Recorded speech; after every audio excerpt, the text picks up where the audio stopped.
വൃത്തികേട് കാണിക്കരുത്. വൃത്തികേട് നീ കാണാതിരിക്കാനല്ലേ ഞാൻ കഥ കടച്ചത്. ഡാടാ, നീ എന്തിനാണ് പാറാവ് നിൽക്കണേ? മത്താച്ചേട്ടാ, ഇവൻ ഇത്ര നേരം അലക്കിക്കൊണ്ടിരിക്കായിരുന്നു. ഞാൻ കേറാൻ വന്നപ്പോ ഓടിക്കരുതാ, ഒന്നിറങ്ങാൻ പറഞ്ഞേ. എനിക്കൊരു ഇന്റർവ്യൂ ഉള്ളതാ. പിന്നെ കക്കൂസിലല്ലേ ഇന്റർവ്യൂ. ഗോപാലകൃഷ്ണ, കുറച്ചേരം ഒന്ന് പുറത്തിറങ്ങിന്നേ. ഞാനിപ്പോ കയറിയതേ ഉള്ളൂ. മത്താച്ച എന്റെ വ്യക്തിപരമായ കാര്യങ്ങൾ കൈയടത്തരുത്. അവൻ ആവശ്യമുണ്ടായിട്ട് കയറിയിരിക്കുന്ന അല്ല. സംശയം ഉണ്ടെങ്കിൽ കയറി നോക്കാം. മത്താച്ചേട്ടാ, ഒന്ന് കയറി നോക്കിയേ. പിന്നെ നിന്റെയൊക്കെ മലം പരിശോധിക്കല്ലേ എന്റെ ജോലി. ഓടെ ചക്ക അവിടുന്ന്. നിന്നെ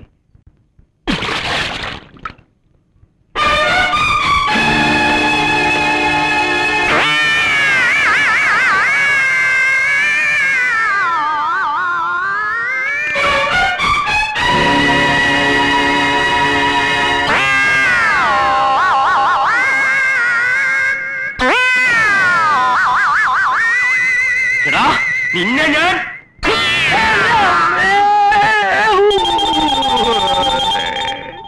എന്റെ അമ്മേ. പീഡ ബാലകൃഷ്ണനെ